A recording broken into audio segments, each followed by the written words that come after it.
오늘 볼 열왕기상 4장 말씀을 전체적으로 한번 살펴봅시다. 1절부터 6절까지는 솔로몬의 대신들에 관련된 이야기입니다. 그리고 7절부터 19절까지 왕실을 위한 12관장에 대해 이야기가 되고, 20절부터 28절까지는 솔로몬이 받은 축복들을 이야기하고 있습니다. 그리고 29절부터 마지막 34절까지는 솔로몬 지혜의 탁월함을 또 이야기하고 있습니다. 본문의 단락들은 이러한 이야기들로 이루어져 있죠. 열왕기상 4장 말씀입니다. 자, 오늘 우리가 이 말씀들은 사실 교파 교회 목사들이 복에 관련되어서 솔로몬을 많이 이야기했기 때문에 많이들 알고 있고 또 들었습니다. 그런데 그것을 하나님의 본질적인 말씀의 의미보다는 조금 사람들의 다른 어떤 의도로 이 말씀을 잘 사용을 하고 활용을 해서 정작 하나님이 말씀이 이야기하고자 하는 그 의도와는 다르게 전해진 경우가 상당히 많습니다. 또 그렇게 전해져 많은 사람들에게 인식되어진 부분이 큽니다. 특히 일천번제에 관련해서 솔로몬을 많이 들먹였지요. 오늘날 이 신약시대의 복음시대의 일천번제라는 것은 참으로 우스운 이야기입니다. 그거는 말씀하고는 전혀 상관이 없는 말씀을 아주 변질 적용한 거죠. 그리고 솔로몬이 일천번제를 해서 하나님께 복을 받았다 하는 말 그 자체도 어쩌면은 솔로몬의 일생을 두고 봤을 때는, 전체적인 그런 솔로몬의 삶을 두고 봤을 때는 과연 그가 정말 제대로 된 복을 받은 사람인지, 또 복음적으로 이것을 솔로몬이라는 사람을 이해했을 때, 살펴봤을 때 과연 그가 정말 하나님의 사람으로서 정말 영생과 관련이 있는가 싶을 정도로 의구심이 생길 때가 많습니다. 과연 그런 것이, 솔로몬은 하나님의 은혜로 지혜를 받고 참 많은 것을 누렸습니다. 그런데 그가 수많은 여인들과 관계를 갖고 또 방탕한 생활과 함께 또 우상을 섬겼지요. 그야말로 어쩌면 참 비참할 정도로 보여지기도 합니다. 그래서 그가 수많은 시와 찬송 가운데에서 그의 인생 말년에 남긴 아주 의미 있는 이야기가 있죠. 헛되고 헛되다.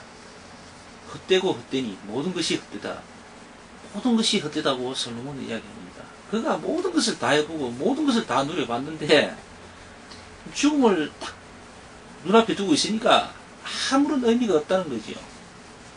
결국 주님 앞에 벌거벗은 몸으로 하나님 앞에 가야 되는데 정말 부끄럽고 정말 걱정이 된다는 그런 자신의 생각을 이야기한 거죠. 그래서 결국 이 솔로몬은 말씀이 이야기하는 전체적인 입장에서 봤을 때는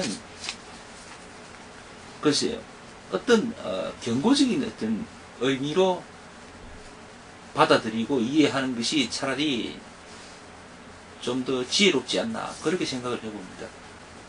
하나님께 얼마든지 참 많은 은혜를 받고 누렸으면서도 타락의 길을 갔잖아요.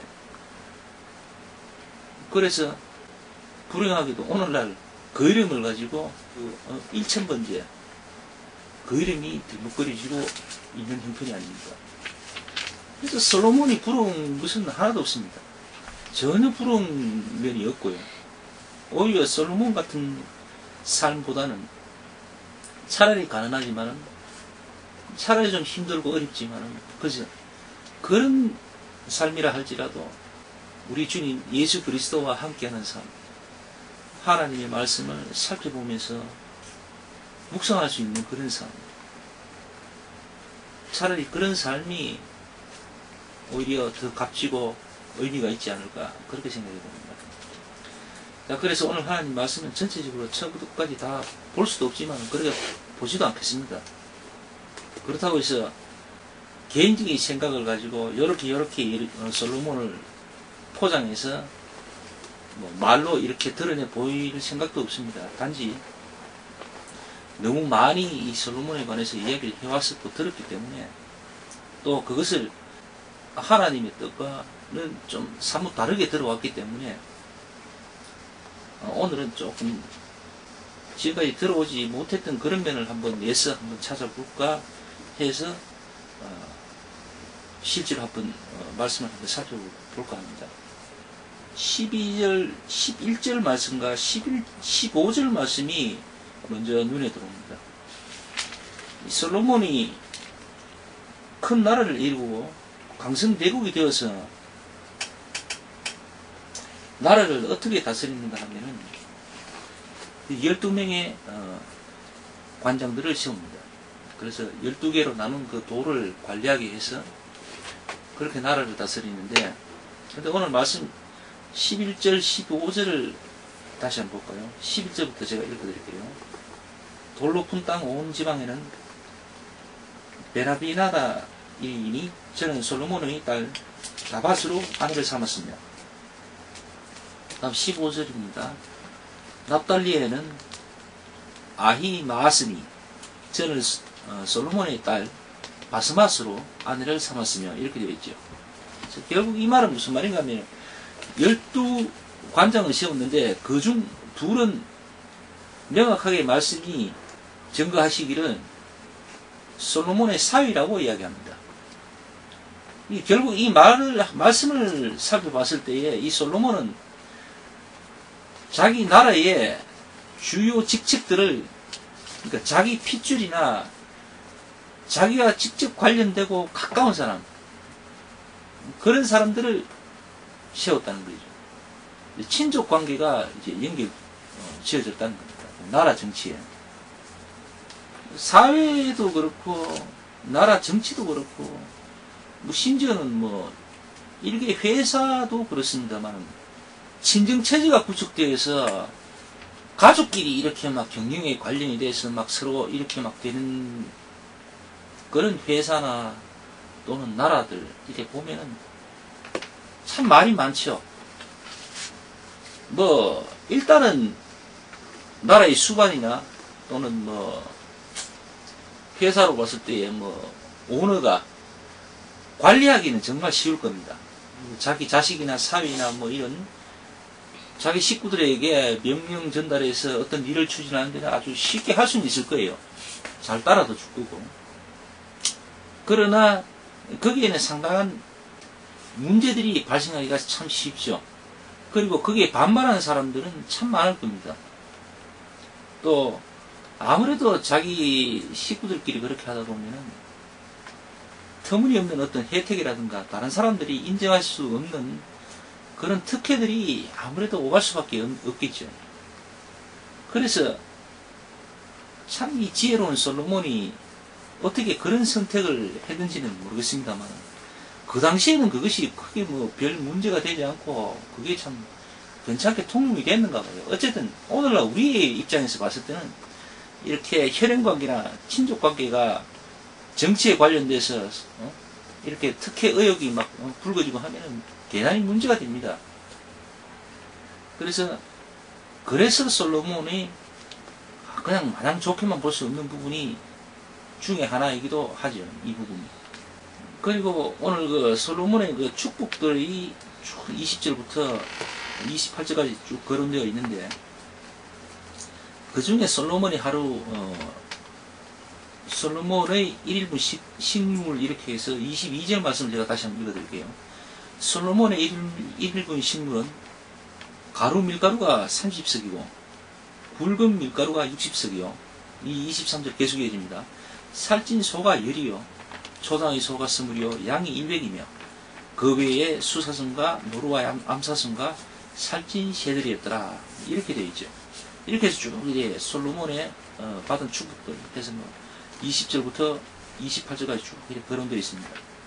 여기에 보면은 그러니까 솔로몬이 혼자서 그렇게 많은 식물과 동물을 먹어치운 게 아니죠.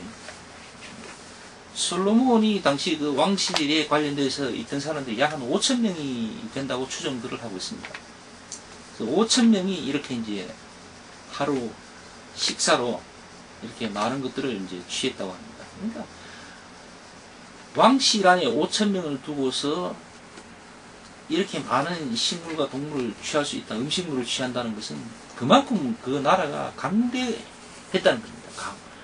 부국강성한 나라였다고 하는 거죠. 그 밑에 뭐 쭉 이야기 되지만은 말이 외양간이 4만이고 하여튼 이렇게 쭉 이야기 나옵니다. 보면은 이건 정말 오늘날 미국 이상의 어떤 대단한 강대국을 이야기하는 걸로 보여집니다. 근데 이것이 하나님의 축복으로 그냥 그대로 받아들일 수 있을런지는 모르겠어요. 이렇게 많은 살림을 꾸리고 하는데 그래서 솔로몬이 얼마나 지혜와 명철이 뛰어났는지는 모르겠으나 사실 우리 같은 일반적인 사람들의 입장에서 봤을 때는 정말 가진 것이 많으면 행복할 것 같지만 사실은 그렇지 않거든요. 정말 많은 재산을 가지고 있고 많은 현금을 가지고 있고 많은 주식을 갖고 있는 사람들은 글쎄 제가 그렇게 안 갖고 있어 봐서 잘은 모르겠습니다만 들은 이야기인데 부자들이 하루 동안에 마음 편히 지낼 수 있는 시간은 극히 짧다고 합니다. 얼마 되지를 못한대요. 잠을 자도 편하게 자지를 못한다고 이야기합니다. 그리고 가까이 친구를 둘 수가 없다고요. 불안해서. 있는 재산을 지켜야 되고 그 있는 재산을 굴려야 되는데 그게 쉽지가 않잖아요. 사람을 누구 마음대로 믿고 쓰지를 못합니다. 그래서 부자들은 늘 근심이 많다잖아요. 생각이 많고. 그래서 그런 호라운 가운데서도 외로움을 탄다고 하지 않습니까? 부자들이 가끔은 매스컴에 보면은 자살을 했니 그런 얘기가 들어 나오잖아요. 우리가 봤을 때 전혀 이해가 안 되는데 돈도 많고 인기도 좋고 명성도 있고 권력도 가진 사람이 자살을 한다. 그건 이해가 참 하기 어려운데 과연 그런 이유가 있는 것 같아요. 그만큼 가진 것이 많으면 생각하는 것도 많아지고 근심이 많아진다는 거예요. 그 솔로몬 자신의 입에서 그런 이야기를 사실 했습니다. 그래서 과연 그것이 정말 축복인가? 많은 것을 가지고 있다고 하는 것이 그것이 정말 액면 그대로 축복으로 받아들일 수 있는가? 그래서 29절부터 마지막 34절까지의 그 솔로몬에 대해서 잠깐 이야기 언급한 경우가 있습니다. 33절을 다시 한번 볼까요? 제가 또 초목을 논하되 레바논 벽창목으로부터 다음에 나는 우슬초까지 하고 제가 또 짐승과 새와 기어다니는 것과 물고기를 논한지라 이렇게 되어 있습니다. 솔로몬이 참 너무나 지혜가 뛰어나고 아는 것이 많았던 것 같습니다. 학식으로나 여러 면에서 다방면에서 뛰어난 능력을 갖게 되었던 것 같아요. 말씀에도 나오지만 설상가상 짐승과 새와 기어다니는 것과 물고기까지 논한다고 이야기했습니다. 솔로몬이. 그치? 솔로몬이라서 그렇게 해도 별로 머리가 안 아프고 편안하게 삶을 살 수 있었는지 모르겠지만 나 같은 사람, 일반적인 사람들이 기어다니는 것을 두고 그것을 논하고 그렇게 하진 않죠. 보통은. 수많은 물고기를 논하고 그러진 않잖아요. 솔로몬이 뭐라고 합니까? 보면은 오늘 말씀에도 나오지만은 32절 한번 볼까요? 제가 잠언 3천을 말하였다고 합니다. 그리고 노래를 1,005가지를 만들었던가 봐요. 한 사람이 어떤 노래를 작곡하고 만드는데 이렇게 많은 노래를 한다는 것은 참 보통 그건 아닌 것 같습니다. 요즘 유명한 작곡가도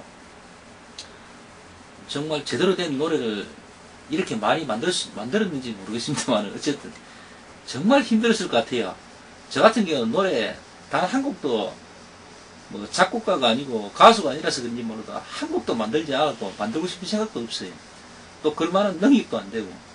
근데 솔로몬은 다방면에서 뛰어난 재능을 가지고 있었고, 그가 하는 것이 엄청나게 많음에도 불구하고, 이렇게 뭐 자문이라든가 노래에 대해서도 엄청나게 조예가 깊었던 거라 봅니다. 거의 뭐, 사람이라고 보기에는 어렵습니다. 오늘 이 말씀을 전체를 굳어봤을 때, 정말 특별한 사람 중에 사람이고, 아니면은 신과 사람이 한 중간쯤 되는 그런 특별한 어떤 개체인 것 같기도 하고 그렇습니다. 그가 마지막 남긴 말 헛되고 헛되다, 이거는 또 뭘까요? 그래서 그 결과 오늘날 교파고의 교회에서 참으로 터무니없는 1000번째 헌금운동, 여기에 솔로몬이 등장합니다. 그 잘난 솔로몬이라는 이름이 등장을 하죠. 부럽습니까? 전 개인적으로 하나도 부럽지 않습니다. 부러울 이유도 없고요. 또 그 많은 재산 지혜 귀찮습니다. 아니할 말로 바보는, 제 얘기 바보인지는 뭐 많은 사람들이 알지만, 바보는요 아는 것이 없어서 남에게 피해 주기 경우가 잘 없어요. 아무래도 좀 배운 사람보다는 나쁜 짓 하기가 참 어렵습니다. 나쁜 짓도 무식한 사람은 하기가 어렵죠. 남을 속이고 덩쳐먹으려면은 그래도 조금 그 상대보다는 조금 더 알아야 됩니다. 알아야만이 그 사람을 속이고 그 사람을 이용해 먹을 수가 있어요. 바보는 그렇게 하기가 참 어려워요. 왜냐하면 무식한 사람이기 때문에, 배운 것이 없기 때문에 그렇습니다. 아는 것이 늘 말씀이 되고 흠이 되는 경우가 참 많습니다. 결국 깐이 문제죠. 깐. 그거 조금 배웠다 하는 그 깐 때문에 사람이 실족을 하고 불법을 행하고, 그래서 법의 심판을 받고 그런 경우가 참 많은 것 같아요. 배우지 못한 사람은 불법을 저지르고 싶어도 아는 게 없어서 그냥 많은 사람들이 하는 대로 그냥 따라가고 따라 살고, 그렇게 거기서 끝나요.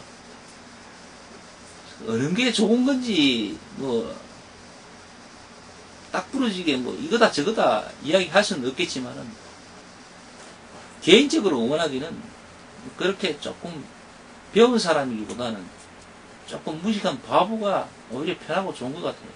그래서 다른 분들은 어떤지 모르겠습니다.